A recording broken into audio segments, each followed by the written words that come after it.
Saudara-saudaraku yang Tuhan Yesus kasihi, kembali berjumpa dengan saya dalam khotbah online GBC Anugerah Bermazmur Minggu 27 Juni 2021. Mari kita berdoa, meminta Tuhan menolong kita untuk mengerti jalan dan kehendak-Nya. Tuhan Yesus, terima kasih untuk berkat-Mu hari ini. Kudus dan sucikan kami untuk menerima berita firman-Mu. Ajarkan kepada kami Tuhan jalan di mana kami tahu harus melakukan kehendak-Mu dan tidak keliru arah. Urapi kami dengan Roh Kudus-Mu dan berkati setiap kami, baik yang menyampaikan maupun yang mendengar, dengan kasih dan anugerah-Mu. Biarlah Tuhan firman-Mu hari ini boleh menjadi tolok ukur, menjadi ukuran dalam kehidupan kami untuk melakukan apa yang menyenangkan hati Tuhan dan apa yang sebenarnya tidak menyenangkan hati Tuhan. Dan biarlah Allah Roh Kudus, Engkau sendiri memberikan kepada kami pencerahan sehingga kami mengerti makna, kami mengerti maksudnya, dan kami semua diberkati. Terima kasih Bapa, kami bersyukur kepadamu. Di dalam nama Yesus kami berdoa, amin. Saudara-saudara, saya percaya bahwa kita semua adalah orang-orang yang dikasih dan diberkati oleh Tuhan, orang-orang yang dipedulikan oleh Tuhan. Tak sekalipun di dalam jalan kita, bahkan satu detik langkah kita pun yang terlepas daripada kontrol Tuhan. Puji Tuhan. Hari ini di tengah-tengah berita yang begitu banyak menegangkan, menakutkan, membuat orang cemas dan khawatir, firman Tuhan akan mengisi hidup kita dengan berita kesukaan. Dan itulah tema firman Tuhan hari ini, berita kesukaan. Menurut saudara, berita apa yang hari-hari ini tidak berhenti menghias media massa atau media elektronik? Saya percaya saudara akan memberikan jawaban bermacam-macam, tapi dari beberapa dari antara saudara mungkin akan setuju dan sepakat dengan saya bahwa berita tentang COVID yang berkembang dengan varian barunya, beserta dengan pernak-pernik penghiasnya seperti swab dan vaksin, serta berita-berita sensasional lainnya tentang COVID, itu terus berlanjut sampai hari ini dan tidak berhenti. Pertanyaannya saudara-saudara, apakah hidup ini hanya untuk melihat dan mendengar berita, atau kita mendengar berita untuk bertahan hidup? Saya percaya kita cukup dewasa untuk memikirkan hal ini dan memilih untuk apa kita hidup. Mendengar berita untuk bertahan hidup, atau hanya untuk fokus memikirkan hal itu? Yang jelas, ketika kita terlalu fokus dengan berita, maka bisa saja seluruh energi termasuk pikiran kita masuk di dalam pusaran dunia kaya. Mengapa? Karena saudara-saudara, banyak sekali yang kita dengar dan kita pikirkan di dalam berita itu sebenarnya adalah sesuatu yang tidak ada. Tidak ada bagaimana maksudnya? Karena saudara-saudara, kita sebenarnya tidak mengetahui pasti apakah berita di depan kita itu adalah nyata, benar, dan akurat, atau itu cuma sekedar hoax. Kalau itu hoax, maka itu sebenarnya tidak ada. Tapi bukankah hoax-hoax itu yang masuk di dalam pikiran kita, berputar dan membuat kita menjadi tegang, lalu kita sebarkan lagi kepada yang lain? Kita hidup di dalam dunia kaya, kita tidak tahu apa yang sebenarnya terjadi. Itu sebabnya ada orang yang tiba-tiba tegang lalu sakit, padahal sebenarnya dia sehat-sehat saja saudara, dia baik-baik saja. Mungkin kalau ke dokter dia diperiksa secara medis tidak akan ditemukan penyakitnya. Mengapa? Karena sebenarnya ketakutan, ketegangan, kecemasan itulah yang membebani pikirannya dan menjadi sumber penyakitnya. Itu sebabnya kita harus waspada. Tentu sangat disayangkan bahwa tubuh yang bisa digunakan untuk melayani Tuhan dan sesama ini harus berakhir di ranjang rumah sakit. Saudara-saudara, di satu sisi kita perlu waspada di era banjir informasi hari-hari ini yang dapat membahayakan keseimbangan jiwa dan pikiran kita. Kalau kita tidak pandai memilih dan memilah berita, kalau kita tidak pandai memilah dan memilih berita yang positif untuk diri sendiri dan keluarga, maka itu akan mendatangkan ketidakbaikan. Karena yang namanya berita isinya bisa apa saja. Sekali lagi, yang namanya berita isinya bisa apa saja. Di satu sisi saudara, informasi itu sangat positif dan menguntungkan kita. Tapi kalau kita mampu mengolahnya menjadi modal untuk memahami dan mendewasakan diri kita, serta dapat menggunakan untuk kebaikan bagi sesama, itu baru positif. Tetapi informasi juga bisa menimbulkan bayangan ketakutan bagi orang-orang yang tidak siap secara mental ataupun secara rohani. Itu sebabnya kita harus waspada tentang berita apa saja yang masuk di dalam wilayah kita. Saudara-saudara, apa yang dipikirkan orang ketika mendapat berita bahwa varian virus India telah masuk ke tanah air? Ditambah lagi dengan video seorang dokter perempuan yang berkata bahwa varian Delta atau varian virus dari India ini udah banyak di Jakarta, karena dia adalah seorang dokter dan dia menangani mereka. Bukankah ini membuat rasa takut bisa menguat? Apalagi kalau ini didengar oleh mereka yang paranoid COVID, betul? Saudara-saudara, hal ini bisa mendatangkan ketakutan dan melemahkan imun. Yang terbaik sebenarnya, berita tersebut cukup membuat kita waspada, bukan membuat kita stres atau frustasi, karena coronavirus tidak mampu disingkirkan dari muka bumi ini. Tapi kalau misalnya beritanya berbeda, bukan berita virus. 2 Januari 2021 muncul berita dari Wall Report. 3 pria Thailand menikahi satu sama lain, dan mereka didukung oleh keluarga di dalam peresmian pernikahan mereka. Saudara-saudara yang dikasihi Tuhan, pernikahan poligami kaum G ini agak sedikit jarang. 2015 itu juga pernah terjadi di Thailand. Mungkin ketika kita mendengarnya kita ya sudahlah, biasa saja. Kalau itu di Thailand, tapi bagaimana kalau itu di Indonesia? Oh, di Indonesia belum terdengar hal seperti itu. Tapi Suara Jatim.id memberitakan seorang pria Tuban di Jawa Timur melaporkan pasangan gayanya yang membawa kabur motor dan handphone miliknya setelah mereka berkumpul di sebuah homestay di Tuban. Saudara-saudara, itu berarti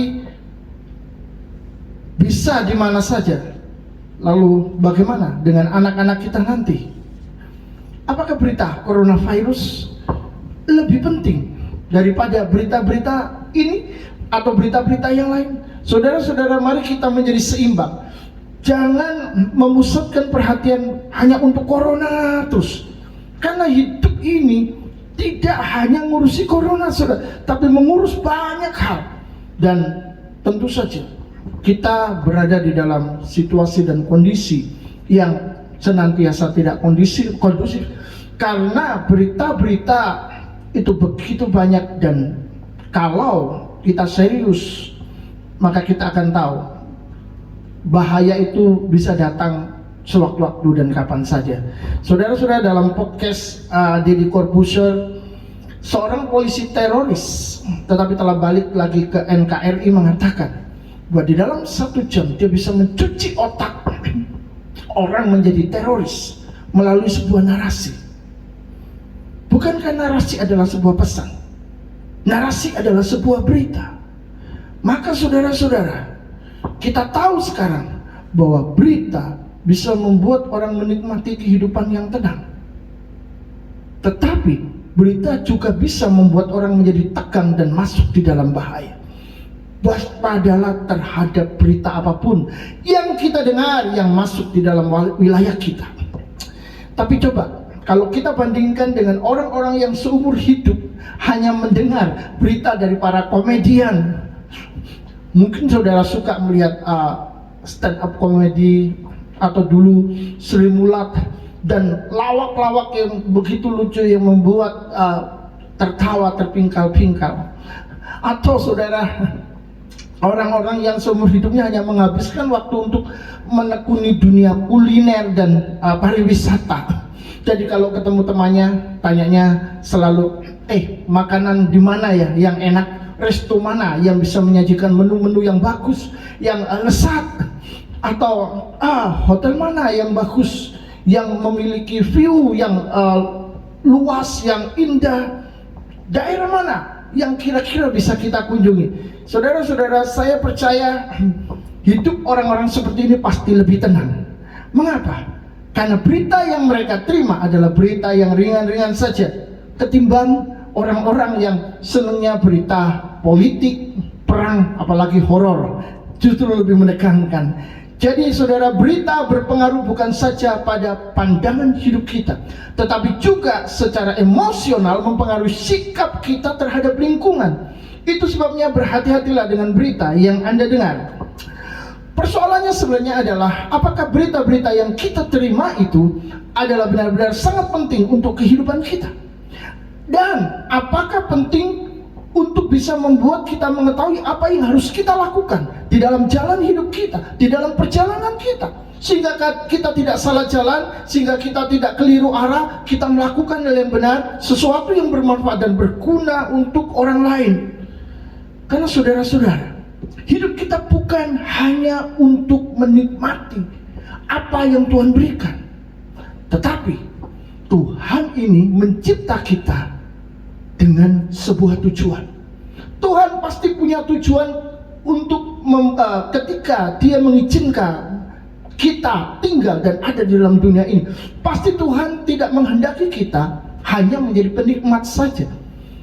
Dia pasti menginginkan kita berguna di dalam seluruh kehidupan kita.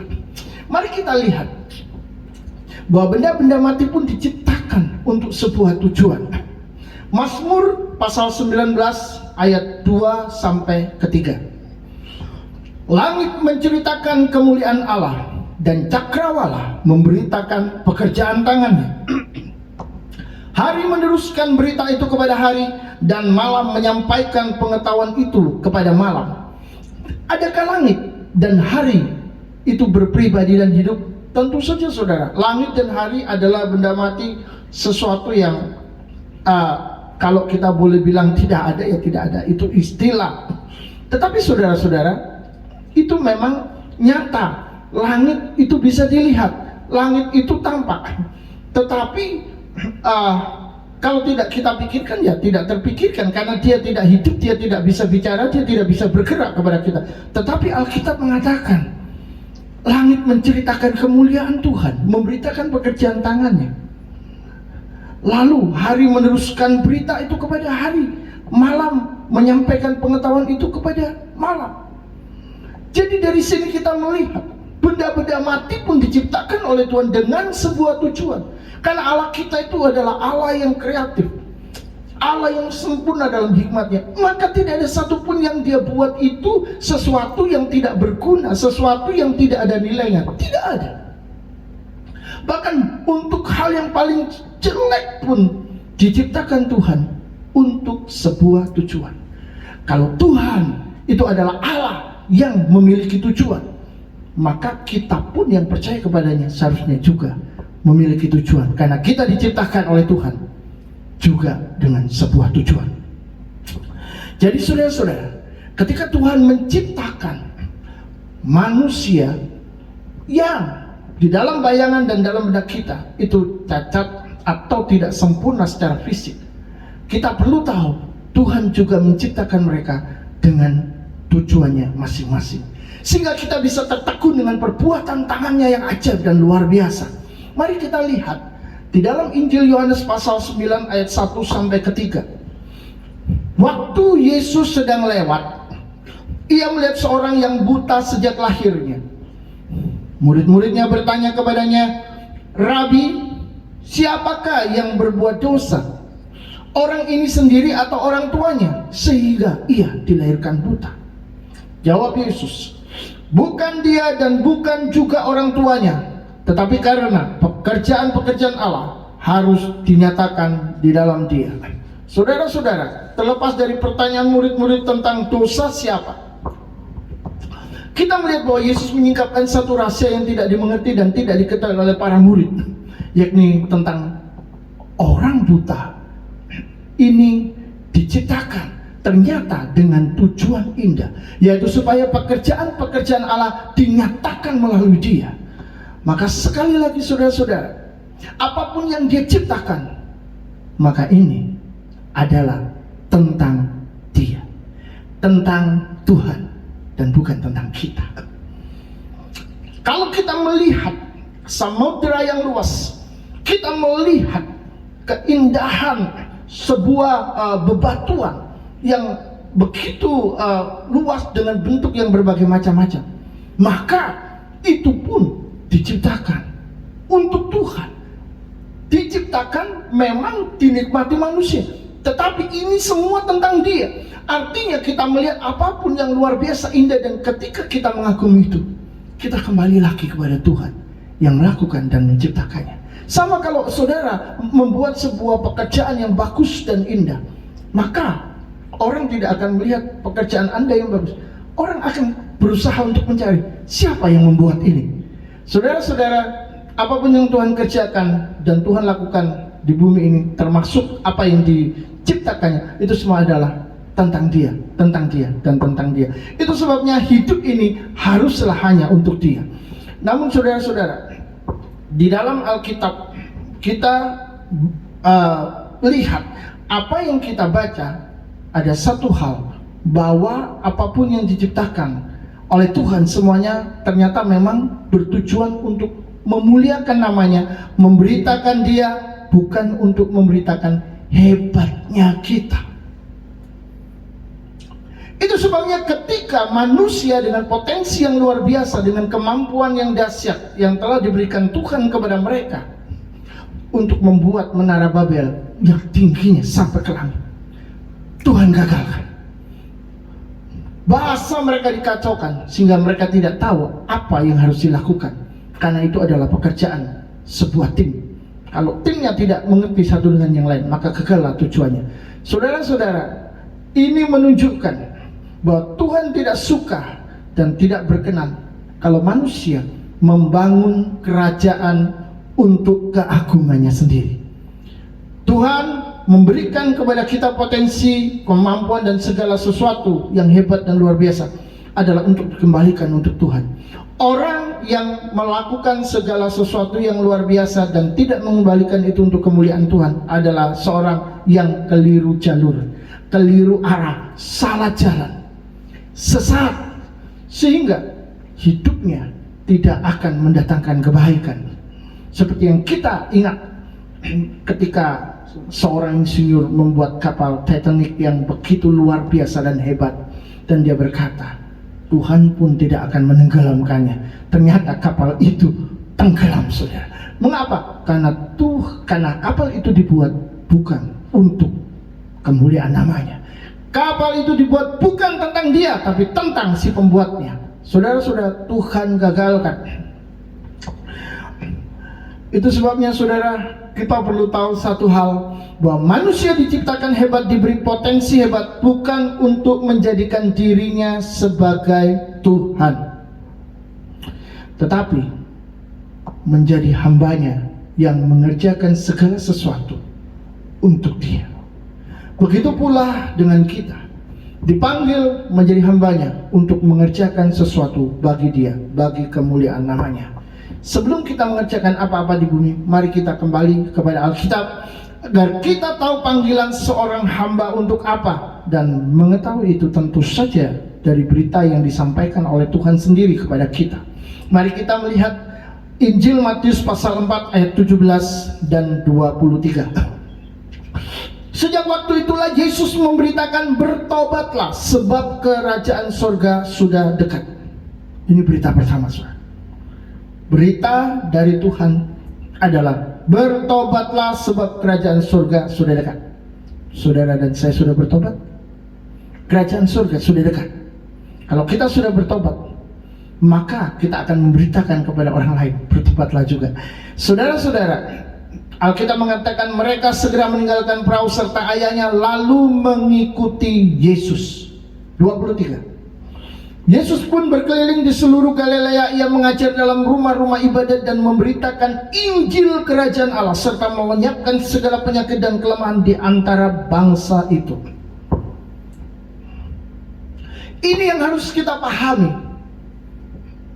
Ketika begitu banyak berita ada di sekitar kita, berseliweran dan mungkin tersebar, menyebar kemana-mana, adakah berita penting yang juga harus kita miliki untuk diri kita pribadi dan untuk kita beritakan kepada orang lain? Firman Tuhan berkata bahwa ada berita yang teramat sangat penting, karena berita ini berkaitan dengan kekekalan hidup manusia. Apakah itu? Berita kesukaan. Itulah berita Injil. Saudara-saudara, saat Yesus datang ke dunia, ia memberitakan Injil. Pertanyaannya adalah, apakah Injil itu? Di dalam bahasa asli Alkitab, Injil adalah Evangelion, yang artinya kabar kesukaan, berita kesukaan. Injil tidak turun dari langit, pluk, jadi sebuah kitab. Atau tiba-tiba Tuhan berbicara, orang disuruh menulis sampai selesai. Tidak seperti itu, saudara-saudara. Yesus juga bukan penulis Injil. Yesus juga tidak pernah menekankan sebuah kitab. Tetapi saudara-saudara, dia menekankan berita kesukaan. Kesaksian dari berita itulah yang ditekankan. Ada pesan sukacita di dalamnya bahwa Anak Domba Allah yang menghapus dosa dunia akan memerintah sebagai Raja untuk selama-lamanya.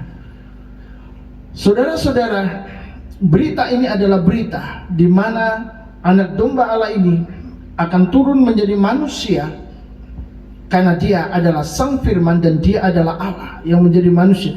Dia akan membebaskan tawanan. Itu beritanya, itu berita Injil. Berita Injil adalah berita pembebasan. Dilepaskan dari kuasa gelap, dilepaskan dari ikatan-ikatan, mengalami kemenangan dan mengalami pembebasan.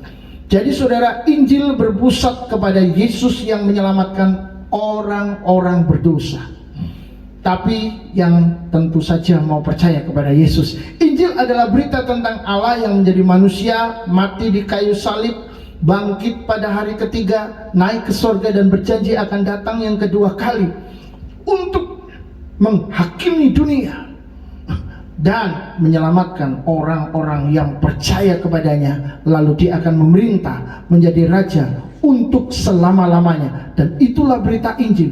Berita yang sangat sederhana, berita yang lepas dari polemik masalah-masalah teologis. Saudara-saudara, berita Injil adalah berita di mana Yesus adalah Tuhan yang turun menjadi manusia untuk menyelamatkan kita, orang-orang berdosa yang tidak pernah bisa menyelamatkan diri sendiri dengan usaha kita berbuat baik, taat kepada ajaran-ajaran agama. No, keselamatan kita hanya kita peroleh dari kasih karunia Tuhan kita Yesus yang telah mati di atas kayu salib dan menanggung semua kesalahan dan dosa kita. Datang kepadanya, cari dia dan diselamatkan. Jadi saudara, di dalam berita Injil ada pembebasan dosa dan pengampunan dosa. Itu menyembuhkan orang yang lumpuh. Ketika ada orang lumpuh, Yesus berkata, dosamu sudah diampuni, dan dia bangkit berdiri. Jadi berita Injil bukanlah berita tentang kalau kamu datang kepada Yesus, kamu akan disembuhkan dari sakit penyakit, kamu akan dilepaskan dari resesi keuangan, kamu akan mengalami kehidupan yang penuh kekayaan. No, bukan itu. Itu bukan inti daripada berita Injil. Itu adalah dampak dari penebusan. Itu adalah kasih karunia. Itu adalah berkat. Tetapi berita Injil sesungguhnya adalah berita tentang pembebasan dosa dan pengampunan dosa yang hanya bisa dilakukan dilakukan oleh seorang juru selamat, dan juru selamat itu adalah Yesus Kristus Tuhan. Saudara-saudara, di dalam Injil juga ada kesembuhan dari sakit penyakit, ada mujizat-mujizat yang luar biasa, ada keselamatan. Tetapi inti dari Injil itu sendiri sebenarnya adalah pribadi Yesus. Jadi memberitakan Injil itu adalah memberitakan Yesus, bukan memberitakan mujizat Tuhan, memberitakan kesembuhan dari Tuhan. Karena mujizat kesembuhan semua itu adalah manifestasi daripada kuasa dan penebusan Kristus di atas kayu salib. Jadi bukan itu intinya. Sebagai hamba-hambanya mari memberitakan Yesus yang sesuai dengan Alkitab. Sebagai anak-anaknya, sebagai miliknya, sebagai orang-orang percaya, mari kita memberitakan Yesus di dalam porsi yang tepat. Karena sekali lagi, Yesus datang bukan untuk menyembuhkan orang sakit. Karena rumah sakit, para dokter itu juga bisa, para tabib sebenarnya juga bisa. Memang ada hal-hal yang mereka tidak mampu. Tapi sekali lagi bukan itu tujuan Yesus datang ke dunia.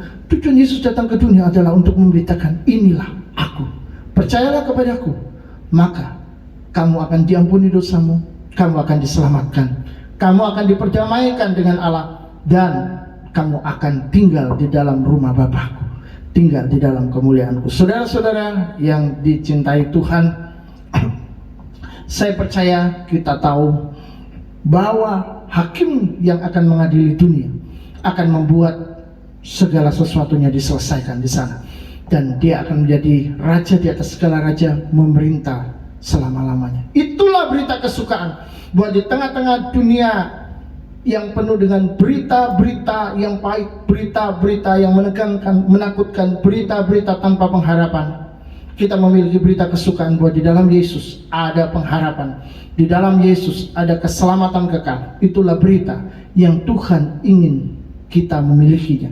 Ada 3 poin yang bisa kita ambil dari firman-Nya. Yang pertama, berita yang benar haruslah lengkap, bebas rekayasa, dan jelas. Tetapi berita kebenaran hanyalah Injil. Yang kedua, kita dicipta sebagai manusia adalah untuk memuliakan Allah. Tapi saat menjadi hambanya, kita dipanggil untuk memberitakan berita kesukaan kepada dunia yang telah mati oleh dosa. Dan yang ketiga, berita kesukaan tidak sama dengan orang sakit disembuhkan, orang miskin diperkaya, melainkan orang-orang berdosa dibebaskan, diampuni, dan diselamatkan oleh Yesus Juru Selamat dunia. Itulah berita Injil, itulah berita kesukaan. Jadi saudara, berita kesukaan sekali lagi adalah Injil, dan Injil berbicara tentang Allah yang menyelamatkan, sehingga kegelapan diubah menjadi terang, yang memberikan kesukaan kepada dunia. Kesukaan dari Tuhan. Saudara-saudara, kesukaan itu berasal dari Dia, kesukaan itu diberikan oleh Dia kepada dunia yang tidak memiliki pengharapan, dan dunia penuh dengan berita-berita yang mengenaskan. Terimalah berita kesukaan dari Tuhan, hidup saudara akan diubahkan, hidup saudara akan diberkati. Amin. Puji Tuhan.